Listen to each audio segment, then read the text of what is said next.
교실 책방.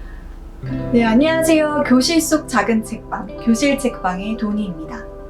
오늘은 교실 책방이 아니라 번외편으로 어른들을 위한 책방으로 여러분들을 만나려고 해요. 제가 요즘 최근에 정말 재밌게 본 드라마가 있는데요.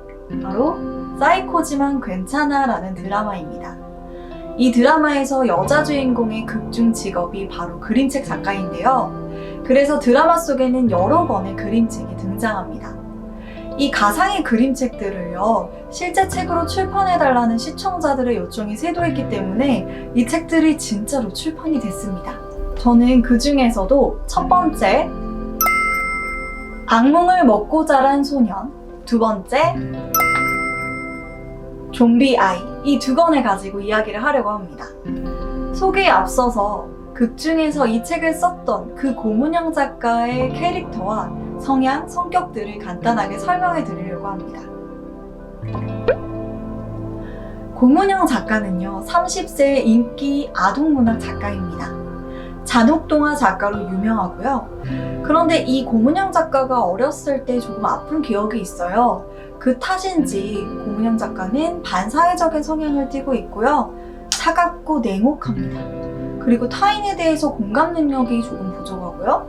또 사랑이란 감정에 대해서 결핍을 가지고 있어요. 이런 고문영 작가가 동화를 쓰고 그림책을 쓴다니 참 아이러니하죠. 실제로 이 고문영 작가의 그림책을 보면요, 초기 고문영 작가의 그림책과 후기 그림책이 완전히 결이 달라요. 지금 선을 기준으로 화면에 왼쪽에 있는 4권의 그림책이 초기 고문영 작가의 그림책이에요. 내용을 보면 굉장히 그로테스크하고요, 괴기스럽고 공포스럽고 잔혹해요. 하지만 오른쪽에 마지막 최종화에서 출판한 이 그림책은요, 드라마상에서 고문영 작가가 여러 사람을 만나면서 치유의 과정을 겪습니다. 그래서 그 치유의 결과, 변화들이 드러나 있는 그림책이라서요, 초기 그림책들과는 확연히 다른 밝고 따뜻한 내용의 그림책입니다. 그런데 저는 오늘 여러분들에게 굉장히 다크한 이 2권의 그림책만 소개를 해드리려고 해요. 첫 번째는 악몽을 먹고 자란 소년, 두 번째는 좀비 아이입니다. 이 그림책을 보시면요, 고문영 동화라고 되어 있거든요. 하지만 실제 이 그림책의 글작가는 드라마 대본을 쓰신 시나리오 작가고요. 또 그림은 사파 작가님이 그리신 거예요.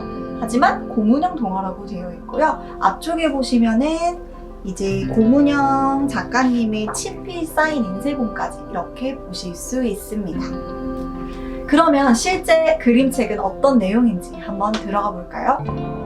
악몽을 먹고 자란 소년. 한 소년이요, 매일 밤 악몽을 꾸게 됩니다. 이 소년은 아침에 일어날 때마다 너무 괴로웠어요.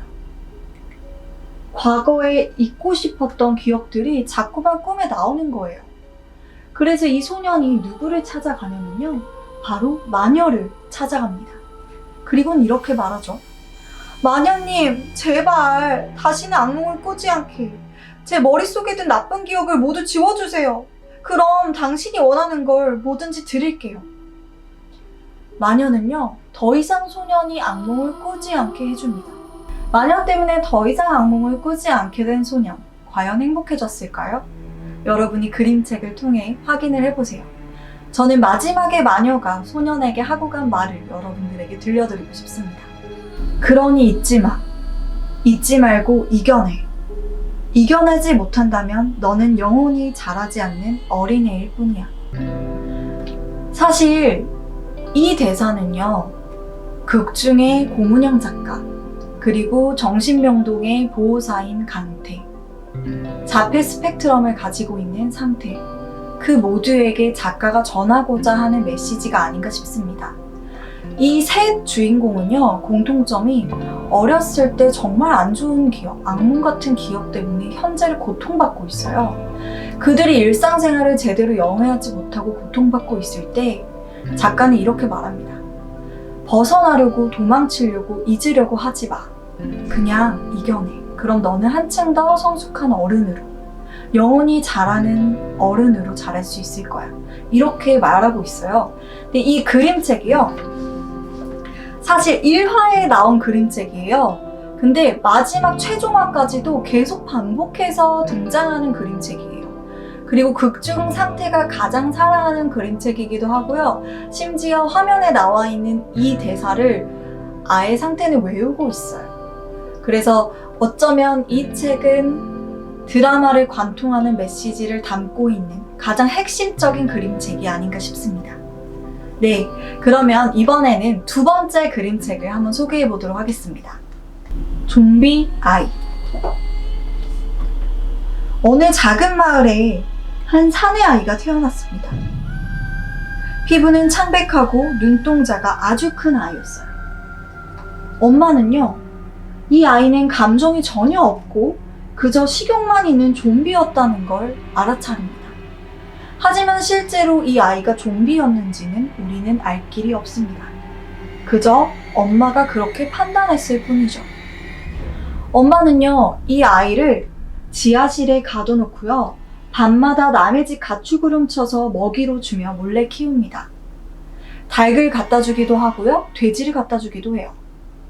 하지만 어느 날 이 마을에 역병이 돕니다. 가축들도 죽고요, 사람들도 죽고, 심지어 마을 사람들이 다 떠나가는 지경까지 왔어요. 그럴 때 이 엄마는 아이를 어떻게 했을까요? 네, 엄마는 아주 잔혹한 방법으로 자신의 사랑을 아이에게 표현합니다. 그런데요, 정말 그 사랑이 진짜 사랑인지, 아이를 생각하는 사랑이었는지, 올바른 사랑이었는지는 우리 독자가 판단해야 합니다.